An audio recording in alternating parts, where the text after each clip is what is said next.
नमस्कार दर्शकबिन, समय चक्रको नयाँ श्रृङ्खलामा यहाँलाई हार्दिक स्वागत गर्दछु। म विक्रम श्रेष्ठ।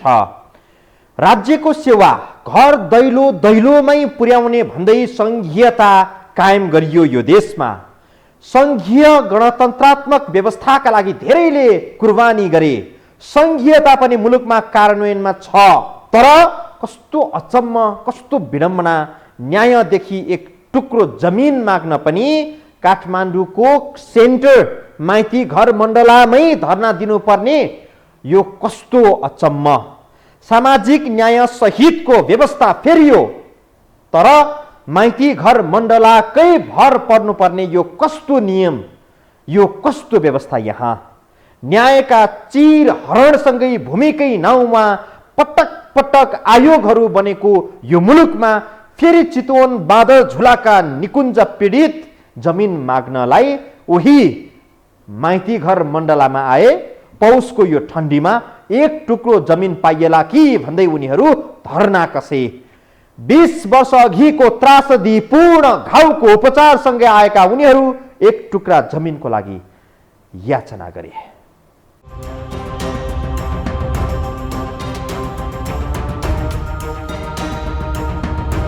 यो दृश्य देखेपछि तपाईलाई लाग्न सक्छ यहाँ विरोधको कार्यक्रम भएको होला, तर तपाईको त्यो अनुमान भन्दा फरक घटनाको दृश्य हो। यो दृश्य राजधानीको माइतीघर मण्डलाको हो। यहाँ चितवनको बाँदर झुलाका राज्य पीडितहरू न्यायको भिख माग्न आइपुगेका हुन्। आजभन्दा 20 वर्ष अघि चितवनको बाँदर झुला बस्ती जलेको पीडाको उपचार पाइन्छ कि भनेरै उनीहरू यसरी धरनामा आएका हुन्। 2058मा जङ्गली हात्ती लगाएर बस्तीमाथि आगो लगाएर पीडित भएकाहरू न्यायको भिख माग्न आएका हुन्। 2058मा चितवन बाँदर झुलाको सिङ्गो बस्ती नै विस्थापित भएको थियो। त्यही विस्थापित भएका पीडितहरू 20 वर्षपछि माइतीघर मण्डलामा न्याय दिन सरकारसँग याचना गरिरहेका छन्। त्यसबेला सरकारले बस्तीमा जङ्गली हात्ती पसाएर आगो लगाइदिएको थियो। मान्छेहरू आफ्नो घरबाट भागाभाग गर्दै सडकमा मिल्काइएका थिए। बाँदर झुलाका तिनै सुकुम्बासी पुसको यो ठण्डीमा आफ्नो हक माग्न काठमाडौँ आइपुगेका हुन्। उनीहरूले आफ्नो घरधुरीको लाल पूर्जा माग्दै आइतबारबाट माइतीघर मण्डलामा धरना दिए। विगत 31 वर्षसम्म होइन हामी बिना लाल पूर्जा चितवनको माडी भन्ने ठाउँमा होइन बिना लाल पूर्जा त्यसै बस्यौँ। विगत धेरै पटक सङ्घर्ष गऱ्यौँ होइन, कुनै पनि आन्दोलन सफल भएन। अब चाहिँ निर्णायक आन्दोलनको लागि मेन माग चाहिँ हाम्रो लाल पूर्जा प्राप्तिको लागि नै हो होइन। आज 4 दिन भइसक्यो हामी यो माइतीघर मण्डलामा धरना बसेको। त हाम्रो माग चाहिँ यही हो, लाल पूर्जा चाहियो होइन, जतिसक्दो हामीलाई लाल पूर्जा चाहियो। माडी नगरपालिकामा हामीले वहाँ पनि धरना दियौँ होइन। माडी नगरपालिका बन्द पनि गऱ्यौँ। यता सदरमुकाम आएर पनि धरना यो धेरै पटक गरिसक्यौँ होइन। कुनै उपलब्धि नभइसकेपछि अब केन्द्र नै केन्द्रित गरेर आन्दोलन गर्नुपर्छ है भन्ने हिसाबले चाहिँ हामीले चाहिँ यहाँ चाहिँ अहिले आन्दोलन गरिरहेको गरे हौँ। बाँदर झुलाका 40 जना भूमिहीनहरू सिंहदरबारलाई आग्रह गरिरहेका छन् 2058 सालको जस्तै त्रासदीपूर्ण यो घटना फेरि नदोहोरियोस् भनेर। बाँदर झुला चितवनको माडी नगरपालिकामा पर्छ। राष्ट्रिय निकुञ्ज हुँदै 3-4 घण्टामा यो बस्तीमा पुगिन्छ। यहाँ सुकुम्बासीहरूको बस्ती बसेको 2032 सालदेखि नै हो। अहिले करिब 700 घरधुरी छन्। 2058 सालमा बस्तीमा जङ्गली हात्ती हुलेर उनीहरूलाई विस्थापन गरियो। बाँदर झुलाका सुकुम्बासी त्यसपछि पर्साको अमुवा खोलामा त्रिपाल टाँगेर बस्न गए। 5-6 महिना त्यहाँ बसेपछि उनीहरू पुरानै ठाउँमा फर्किएका थिए। त्यसैटा पटक पटक बस्ती छाड्नु भन्ने सरकारी आदेश उनीहरूले झेल्दै आए। हामी बसेको ठाउँलाई हाम्रो जङ्गल क्षेत्र भयो। हामी 2047 सालमा बसेको त्यो ठाउँमा तपाईँको 2057-58 सालमा तपाईँको प्रवर्धन घोषित गरिएको छ। त्यो बेलामा किन भयो भएन? त्यतिखेर हामी त यो प्रवर्धन घोषित लाम्चोमा घोषित हुनभन्दा पहिले हाम्रो बस्ती बसेको त्यो ठाउँमा आज त्यो बस्तीलाई एउटा तपाईँको दाउरा काट्न जाँदाखेरि एउटा ट्र्याक्टरलाई जोत्न खोज्दाखेरि आर्मीले समातेर लगाएर तहस गर्ने, पिटाइ चुटाइ दिने, यात्रा दिने एउटा सुकुम्बासीलाई भइरहेको छ। त्यो काम हुनु भएन। राज्यले यो सुकुम्बासीको हाम्रो ठाउँ मात्र नभए नेपालैभरि सुकुम्बासीको व्यवस्थित गर्नुपर्छ। उनीहरूले सरकारी आदेशको शास्तिमा केही पातलो भए पनि सरकारी सुरक्षा अधिकारीबाट सताइने हैरानीबाट 20बाट 19 भएको छैन। निकुञ्जमा घाँस दाउरा गर्ने क्रममा उनीहरू यति धेरै सताइन्छन् कि मानौ उनीहरू यो देशका अनागरिक हुन्। उनीहरू यो मुलुकका सत्ताको बैरी हुन्। त्यही भएर नै उनीहरूमाथि अमानवीय ज्यादती पटक पटक दोहोरिँदै आएको छ। संविधानले हरेक नागरिकको विकासको अधिकारलाई सुनिश्चित गरेको छ। राज्यबाट प्रवाह हुने सबै सेवा सबै नागरिकले समान रूपले पाउनुपर्ने भए पनि बाँदर झुलाका यी मानिसहरू पटक पटक अनागरिकको दुर्व्यवहार झेल्नु परेको छ। यतिसम्म कि यस क्षेत्रमा उनीहरूको सवारिसदेखि ढुवानीका साधनमा समेत बन्देज लगाइएको छ। विक्रम सम्वत 2022 सालमा सरकारले निकुञ्ज क्षेत्रको मानव बस्ती व्यवस्थित गर्न ऐन ल्याएको छ, जस अनुसार त्यहाँका मान्छेले लाल पूजा पाउनका साथै घाँस दाउरा गर्न, सामुदायिक वन उपभोग गर्न पाउँछन्, साना तथा घरेलु उद्योग चलाउन पनि सक्छन्। बाँदर झुलाका सुकुम्बासी भने यी अधिकारबाट वञ्चित छन्। मध्यवर्ती क्षेत्र घोषणा गरिसकेपछि त्यहाँ चाहिँ अहिले के छ भने तपाईँको ट्र्याक्टर लगाएर जोत्न नदिने होइन, सामान्य घाँस दौरा गर्ने मान्छेलाई पनि स्टेनारी लिएर जाने होइन, अब घरहरू बनाउन नदिने, यस्तो सामान्य टुटपुटको घरहरू पनि बनाउन नदिने। निकुञ्जका प्रशासनको ज्यादती त छँदैछ, त्यसैमा पनि जङ्गली जनावरको हैरानी उत्तिकै छ। जङ्गलका जनावरले बाली नै नष्ट गरे पनि उनीहरूले कुनै क्षतिपूर्ति पाउँदैनन्। अन्य क्षेत्रमा निकुञ्जले क्षतिपूर्ति दिने गरे पनि बाँदर झुलाका यी पीडितहरूले क्षतिपूर्ति कुन चराको नाउँ हो पत्तै पाउँदैनन्। पछिल्लो समय यस क्षेत्रको नामै परिवर्तन गरेर हनुमान झुला राखिएको छ। निवर्तमान ओली सरकारले राम मन्दिर बनाउन बजेट खर्च गर्यो। राम मन्दिरको चर्चापछि हनुमान झुलामा मन्दिर पनि बनाइयो। योजनाहरू अघि बढे, तर यी समुदायको स्वास्थ्य, शिक्षा र रोजगारको विषयमा सत्ताले बेमतलब गर्यो। भूमिहीन र अनागरिक बनाइएका यिनीहरूको वर्षौंदेखिको पीडा, रोदन, चित्कारमा सत्ताले कहिल्यै महसुस गर्न सकेन। बरु रामका नाउँमा सरकारी स्रोत, मन्दिर लगायतका रामसँग सम्बन्धित संरचना बनायो, तर स्थानीयलाई सन्चो मनले हाडछाला घोटेर बस्न खान पनि दिइएको छैन। आज यत्रो 30 वर्षै भइसक्यो, हामी कति पर्खिने, कति मिठो वचनमा हामी ललेफाउको गरेर त हजुरहरूले हामीलाई यस्तो गर्ने भनेर हामी चाहिँ एक अडिट बस्यौँ कि हामी जे भए पनि हामी यतिसम्म आइसक्यौँ, दुःख सुख गरेर हामी जे भयो भने हामी लिखितमै भए पनि हामीले चाहिँ एउटा कागज चाहिँ लेखेर दिनुपर्छ भन्ने चाहिँ हाम्रो अडिट गऱ्यौँ। यो देशको राजनीतिक परिवर्तनमा यी स्थानीयले पनि कुर्बानी गरे। उनीहरूकै रगत र पसिनाले मुलुकमा नयाँ संविधान पनि आयो। संविधानको धारा 40 को उपधारा 5 मा भूमिहीन दलितका लागि भूमिको व्यवस्था गर्ने भनेर पनि लेखियो। यसैको उपधारा 6 मा घरबार विहीनलाई घरको व्यवस्था हुने पनि भनिएको छ। त्यो भनेको यहाँका जनताको संविधान प्रदत्त हक हो, तर उनीहरूले यी कुनै हक उपभोग गर्न पाइरहेका छैनन्। बरु राज्यबाट हरेक दिन र रातमा हैरानी बेहोरिरहनु परेको छ। बाँदर झुलाका सुकुम्बासीको आन्दोलन लामो समयदेखि जारी छ। जनताले जोतेको जमिन उनीहरूकै हुनुपर्ने माग राख्दै उनीहरू आन्दोलनरत छन्। उनीहरूसँग जमिनको लाल पूर्जा त छैन, तर उनीहरूसँग भुइँकर तिरेको रसिद, टोकनहरू सुरक्षित रहेको उनीहरू बताउँछन्। लामो समयदेखि बस्दै आएको कागजात र प्रमाण भए पनि राज्यले कहिल्यै सुनेन, सुन्न पनि चाहेन र अन्त्यमा उनीहरू बाध्य भएर माइतीघर मण्डलामा यो पुसको ठन्डीमा पनि धरना दिन बाध्य भएका हुन्। 2047 सालबाट बसेको सुकुम्बासीलाई आजसम्म घाँस बाँस व्यवस्था भएको छैन। नाङ्गा भोका हाम्रो बालबच्चाले तपाईँको 3 दशक भयो त्यहाँ बसेको। हिजो हाम्रो भोट खाएर गएका प्रचण्डजी त्यहाँ फर्केर गएर त्यो घाँस बाँसको व्यवस्था गर्छु, सुकुम्बासीको व्यवस्था गर्छु भन्ने यो ठाउँमा आउने नआउने। यो देशको प्रधानमन्त्रीलाई हाम्रो माया छैन, हाम्रो अभिभावक होइन उहाँ। यो ठाउँमा आउनुपर्छ भने शेरबहादुर देउवा प्रधानमन्त्री हो भने भूमि सुधार मन्त्री यहाँ आउनुपर्छ। तपाईँको नेपाली काङ्ग्रेसको सुकुम्बासीको आएको अध्यक्षज्यू हुनुहुन्छ, किन आउँदैन हुन्न? कि हाम्रो भोट हामी चाहिँ सुकुम्बासी, हाम्रो भोट चाहिँ वैधानिक भयो, हामी चाहिँ अवैधानिक भयौँ। 20 वर्ष अघिको यो त्रासदीले अहिले पनि उनीहरूलाई पटक पटक झस्काउने गरेको छ। त्यो त्रासदीपूर्ण राज्य निर्देशित चित्कारले उनीहरूले अहिले पनि सम्झिँदा झस्कने गर्छन्। यो दर्दनाक पीडादायी घटना पुनः नदोहोरियोस् भनेरै उनीहरू राजधानीमा आन्दोलन गर्न आउनु परेको बताउँछन्। हामी कहाँ जान त? हाम्रो घर पनि छैन, दैलो पनि छैन, खेतबारी पनि छैन, भएको मान्छेले गइसक्यो। हामी त फुल कुरेको जस्तो गुणमा बसिरहेको छ। हामी जे गर्छ बुवा आमाले त्यसैले गर्छ अनुसार त्यति हाम्रो हो। विक्रम सम्वत 2032 सालदेखि उनीहरू यस क्षेत्रमा बस्दै आएका छन्। आवश्यक केही प्रमाणहरू पनि उनीहरूसँग सुरक्षित छन्। यति मात्र होइन, 2046 यता दलका नेताहरूले पटक पटक आश्वासन पनि दिँदै आएका छन्। त्यस्तै 30 वर्ष यता भूमिहीन तथा सुकुम्बासीको नाममा दर्जनौं आयोग बने। ती आयोगमा दलका इमान्दार कार्यकर्ता आए, जागिर खाए र फर्किए। भूमिहीन र सुकुम्बासीको नाउँमा राजनीति गर्दै आएकाहरूको जीवन फेरियो, व्यवस्था फेरियो, तर पीडितहरू 20 वर्ष अघिको त्यो त्रासदीपूर्ण घटना पल पलमा सम्झिरहेका छन्। त्यही पीडादायी त्यो त्रासदीपूर्ण घटनालाई लिएर उनीहरू माइतीघर मण्डलामा आउन बाध्य भएका हुन्।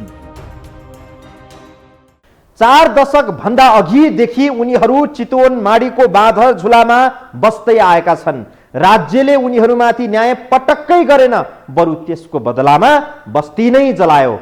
2058 सालमा निकुञ्ज संरक्षणको नाममा दर्जनौं दर्जन घर टहराहरू जलाइए। जंगली हात्तीको प्रयोग गरेर यो सत्ताले नै उनीहरूको बस्तीमा आगो झोस्यो। जुन त्रासदी यति बेला पनि उनीहरूलाई पटक पटक बेसरी झस्काउने गरेको छ, त्यो कहाली लाग्दो त्रासदी भावी पुस्ताले बेहोर्न नपरोस् भन्दै उनीहरू राजधानी छिरे। राज्यले अनागरिकको व्यवहार गरेपछि उनीहरू एक टुक्रो जमिन माग्न यहाँ त आए, तर उनीहरूको आन्दोलनको उद्देश्य पूरा हुन्छ हुँदैन। यद्यपि सरकारले सहमतिको नाउँमा थामथुम चाहिँ पारिदिएको छ। दर्शकवृन्द, विषय प्रसङ्ग जोड्नेछौँ यो ब्रेकपछि।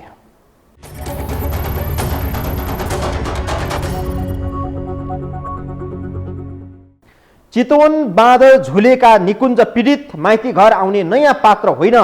यस्ता न्याय माग्न आउने धेरै पात्रहरूले माइती घर मण्डलाबाट सिंहदरबारलाई चेतावनी दिए। सबैलाई सिंहदरबारले कागजी शब्दजालमा फुलाउँदै आएको छ। यसअघि पनि उखु किसानहरूदेखि निर्मला नकुन्नीको न्यायका लागि सङ्घर्ष समिति होस् या निर्मला पन्तको न्यायको लागि थालिएको आन्दोलनमा सत्ताले जाल झेल गरेरै थामथुम पारेको छ। सत्ताको यो प्रवृत्तिबाट चितवन बाँधर झुलेका निकुञ्ज पीडितहरू पनि जाल झेलमा नपर्लान् भन्न सकिने अवस्था छैन। बाँकी हेरौँ यो रिपोर्टमा। गत वर्षको पौषको ठण्डीमा उखु किसानहरूले उखुको भुक्तानी दिलाइदिन भन्दै राजधानीमै हप्तौंसम्म धर्ना दिए। आफ्नै श्रम र पुँजी खर्च गरेर बिक्री भएको उखुको भुक्तानी समेत नपाएपछि उनीहरू राजधानी आउन बाध्य भएका थिए। लामो समयको धर्नापछि सरकारले थामथुम पारेर धर्नालाई रोक्यो। ती उखु किसानहरूको रोदनपूर्ण आन्दोलनप्रति राज्य त्यति गम्भीर भने बनेन। तैपनि जेनतेन आन्दोलनलाई थामथुम पार्न राज्य सफल भएकै हो। त्यस्तै गएको असोजमा पनि बाँकीको नेपालगञ्जबाट न्याय खोज्न पीडित महिलाहरूको एक समूहले राजधानीमै धर्ना दियो। उनीहरूको धर्नाको उद्देश्य निर्मला कुर्मी र नकुन्नी धोबीका न्यायको लागि थियो। लामो धर्नापछि सरकार त्यस विषयमा गम्भीर भए जस्तै गर्यो। सहसचिव हिरालाल रेग्मीको संयोजकतामा सरकारी टोली गठन गरेर धर्नालाई थामथुम पारियो। यद्यपि ती पीडितहरूले अझै पनि न्याय भने पाएका छैनन्, किनकि राज्यले गम्भीर विषयलाई सधैँ प्राविधिक रूपले ग्रहण गर्ने चरित्र दोहोर्याउँदै आएको छ, जसको कारण घटनाको दिगो समाधान भन्दा पटक पटक दोहोरिने गरेको छ। यसरी राज्य नै गैर जिम्मेवार हुँदा पीडितहरूले राज्यबाट न्याय भने पाउन सकेका छैनन्। वासीको आएको जुन कुराहरू गर्नुभयो र राजनीतिक यो विषय मात्रै भयो, नागरिकको अधिकारको विषय भएन भन्ने जुन कुरा हो त्यो सत्य हो। यो नागरिकको अधिकारको नाममा राजनीति धेरै नै भयो यो मुलुकमा। जस्तै सुकुम्बासी आयोग एउटा राजनीतिक भर्ती केन्द्र नै यो बन्यो र बनिरहेको छ। अहिलेसम्म त्यही सिलसिला चलिरहेछ। यो सिलसिला चल्नु भनेको चाहिँ नेपाली नागरिकहरू जो सुकुम्बासी छन् उनीहरूको समस्या चाहिँ कहिले पनि समाधान नगर्नु हो।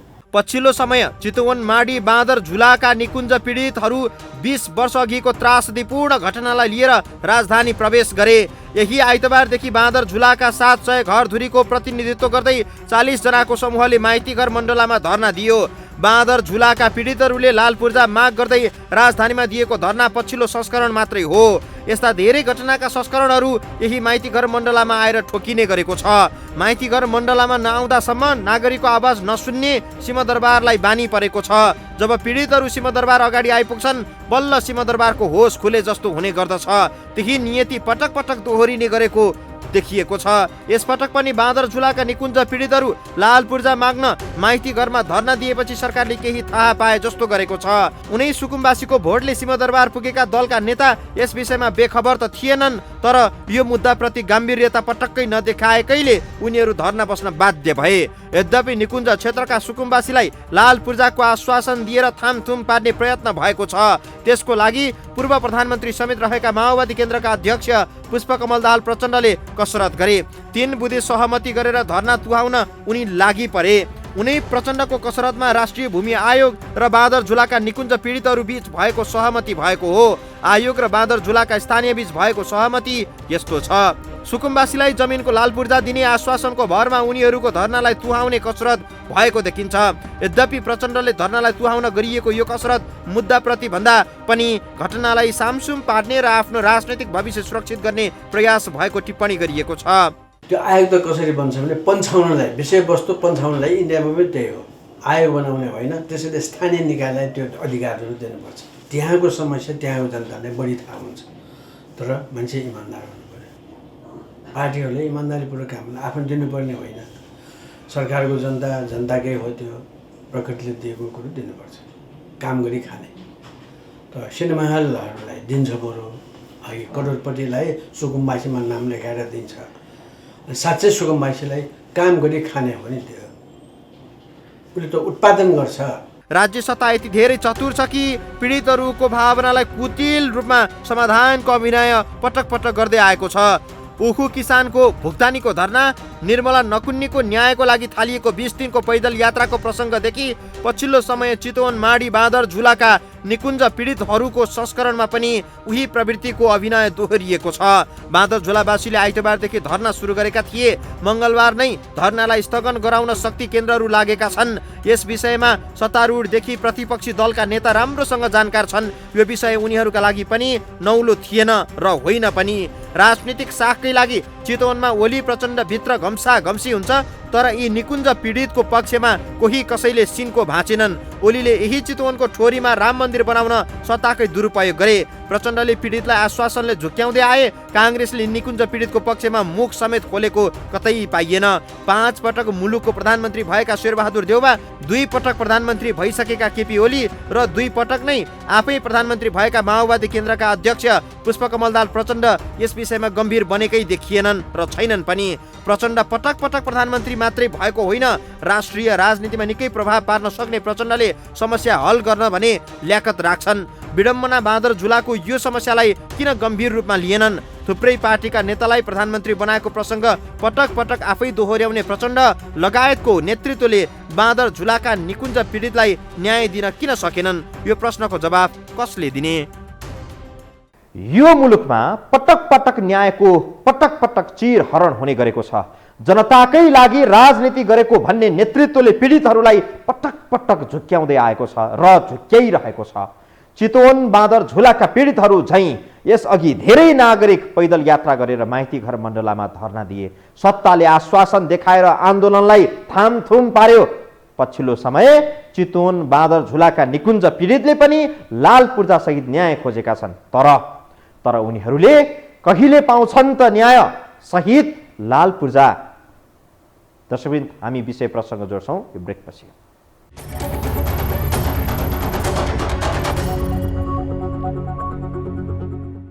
यो मुलुकमा सुकुम्बासी मुद्दा दलका नेताका लागि निकै फलिफाप भएको छ। यही आवरणमा उनीहरूको राजनैतिक दोकान मजाले फस्टाएको छ। 2046 साल पछिको राजनैतिक परिवर्तन पछि भूमि समस्या हल गर्न भन्दै आयोगहरू बने। सबै आयोगमा दलका कार्यकर्ताले सरकारी सेवा सुविधामा राज्य कोषको चरम दोहन गरिए। तर 30 वर्षको सुकुम्बासी तथा भूमिहीनको विषयमा गरिएको सरकारी प्रयत्न चाहिँ हात लाग्यो शून्य। यस्तै स्थिति भएको छ। 2046 सालको राजनीतिक परिवर्तनपछि मात्रै दर्जनौं आयोगहरू बने। सुकुम्बासी समस्या समाधान गर्न भन्दै बनेका आयोग दलीय भर्ती केन्द्र भए। यस अवधिमा 1700 भन्दा बढी दलका कार्यकर्ताले जागिर पड्काए, तर भूमिहीनको समस्या जिउको तिउ छ। 15 लाख बढी परिवार अझै भूमिहीन छ। ती मध्ये 10 लाख दलित समुदायका परिवार छन्, जुन परिवारहरू आर्थिक तथा सामाजिक रूपले अत्यन्तै कमजोर छन्। दलका नेताहरूले यिनै 15 लाख सुकुम्बासीहरूको भावनामा राजनीतिक दोकान चलाएका छन्। भूमिको आश्वासन दिएर राजनीतिक दोकान चलाएका दलीय नेतृत्व कहिले यस समस्याप्रति गम्भीर भएन र हुँदैन पनि, किनकि अभाव र गरिबीको भावनामा खेल्न दलीय नेतृत्व माहिर छ। सरकारले सुकुम्बासी समस्या समाधान गर्न भन्दै पछिल्ला 30 वर्षमा 9 वटा आयोग गठन गरेको थियो। केन्द्रदेखि जिल्लासम्म सत्तारूढ दलका 1700 भन्दा धेरै कार्यकर्ता आयोगमा भर्ती गरिए, तर भूमिहीनको समस्या हल भएन, बरु थप बल्झिँदै गएको छ। यसमा सरकारमा जाने मान्छेहरूको बुद्धि त हामीले देखिहाल्यौँ है। अब मान्छेको नाम लिएर के गर्ने, कि छुचो मात्रै हुने भयो। तर विवेकले काम गर्नुपर्ने, विवेकले काम भइरहेको छैन। कति त नेताहरूले आफ्नो आफ्नो मान्छेले खुसो गरेर चाहिँ जग्गा दिने, तर सब दिनुपर्ने तिनीहरूलाई हो, आफ्नो समर्थकहरूलाई होइन नि। त्यो आयोग त कसरी बन्छ भने पन्छाउनलाई, विषयवस्तु पन्छाउनलाई इन्डियामा पनि त्यही हो। आयोग बनाउने होइन, त्यसैले स्थानीय निकायलाई त्यो अधिकारहरू दिनुपर्छ। किनभने दे गरेर नोज भएर जसो पिन्चेस भन्छ नि, त्यहाँको समस्या त्यहाँको जनतालाई बढी थाहा हुन्छ, तर मान्छे इमान्दार हुनु पर्यो। सरकारले सुकुम्बासी समस्या समाधान गर्ने उद्देश्यले गठन गरेको आयोगमा 9 मन्त्री सहित 17 जना अध्यक्ष फेरिए, तर जग्गा बाँड्ने आयोगमा विज्ञको सट्टा सत्तारूढ दलका नेता कार्यकर्ताले नियुक्ति पाएपछि सुकुम्बासीका समस्या सुल्झिएन, बरु आयोगका नाममा राज्य कोषबाट कार्यकर्ताको भरण पोषण गरियो। भूमिहीनको समस्या समाधानका लागि सुझाव दिन गठित 3वटा उच्चस्तरीय आयोगका सुझाव पनि सरकारले कार्यान्वयन पनि गरेको छैन, गर्न तदारुकता पनि देखाएको छैन। दिगो र सबै नागरिकहरू चाहिँ सुकुम्बासी नहुने अवस्था राज्यले सृजना गर्थ्यो, तर गरेका छैन। भन्नाको मतलब के छ भने यसमाथि बढी राजनीति भयो। नागरिकको अधिकार माथि राजनीति गर्नु भनेको चाहिँ त्यो एकदमै खेदजनक छ, त्यो दुःखद छ, त्यो निन्दनीय पनि छ। किनभने हरेक व्यक्तिको चाहिँ एउटा बसोबासोको अधिकार, उनीहरूको यो जीवनको सुरक्षा र उनीहरूको चाहिँ एउटा जीवनयापन पाउनुपर्ने जुन अधिकार हो, त्यो वास्तवमा भन्नु छ भने राज्यले त्यो संरक्षण गर्नुपर्ने हो। जति पटक सरकार अदल बदल हुन्छ उति पटक आयोगमा नयाँ नयाँ अनुहारहरू भित्रन्छन्। यस्तै नियतिबाट सुकुम्बासीको समस्या थप बल्झिएको हो। निवर्तमान ओली सरकारले 2076 चैत्र 9 देवी गेवाली नेतृत्वको भूमि सम्बन्धी समस्या समाधान आयोग गठन गरेको थियो, तर पछिल्लो देउवा सरकारले यसलाई विघटन गर्यो। यो आयोग यस्तो राजनीतिक भर्ती केन्द्र थियो जहाँ केपी ओली सरकारले केन्द्रदेखि जिल्लासम्म गरेर 243 जनालाई नियुक्त गरेको थियो। ओलीबाट गठित आयोगले 16 महिनासम्म 21 करोड खर्चेर विदाई भयो। यो घटना भूमिको नाउँमा गरिएको राजनीतिक भर्तीको पछिल्लो प्रतिनिधिमूलक प्रसङ्ग हो। यस्ता करोडका करोड सरकारी कोषको रकम यसअघिका आयोगले पनि मोजबस्तीमै सकाएको थियो। संविधानत आवास सबै नेपालीको मौलिक अधिकार हो, तर अहिले पनि लाखौँ नेपाली सुकुम्बासी र भूमिहीन मात्रै छैनन्, जोखिम क्षेत्रमा राहत कटाउन बाध्य छन्। वर्षौँदेखि भोग गरेको जमिनको लाल पूर्जा नपाउँदा परिवारको आर्थिक समुन्नति र व्यक्तित्व विकास रोकिएको छ। हाम्रो भोट चाहिँ हामीलाई उहाँहरूलाई जिताउनको लागि हामीले कुन सरकारलाई भोट हाल्यौँ, पटक भोट हाल्यौँ। खोइ त हाम्रो माग, हाम्रो सोच, हाम्रो गरिबी बच्चाहरूले पढ्न पाएको छैन, स्कुल राम्रो पठन पाठन भएको छैन। हाम्रो स्कुलमा मावि भयो, अहिलेसम्म हामीले मावि टिचर खोज्दाखेरि तपाईँको म त्यो स्कुलको एउटा व्यवस्थापन समितिको अध्यक्ष पनि हो म माविको। त्यो स्कुलमा 2टा टिचरलाई 2चोटि विज्ञापन खोलिसक्यो, माविको अनुदान आएको छ प्रदेश सरकारबाट, 2चोटि विज्ञापन खोलिसकियो, तर तपाईँको अहिलेसम्म मावि टिचर आएको छैन। कतिपय मान्छेहरू पढेर खाडी मुलुकमा गएर तपाईँको बेल्चा र 20 र 30 जना बेल्चा हानेर उहाँहरू सहमति हुनुहुन्छ, तर हाम्रो ठाउँमा जाउँ भन्दाखेरि उहाँहरू के भन्नुहुन्छ भने एकदम दुर्गम क्षेत्र, सेवा सुविधा छैन भन्नुहुन्छ। त्यो सेवा सुविधा हुने वातावरण मिलाइने त राज्य काम हो नि त। राजनीतिक दलहरूले भूमिहीन सुकुम्बासीलाई भोट बैंक मात्रै बनाउँदा उनीहरू सधैँ मारमा परेका छन्। त्यसमध्ये सबैभन्दा तल्लो तहमा रहेको दलित समुदाय धेरै मारमा छ। त्यही कारण संविधानले मौलिक हकमै भूमिहीन दलितलाई एकपटक जग्गा उपलब्ध गराउने सुनिश्चित गरेको छ।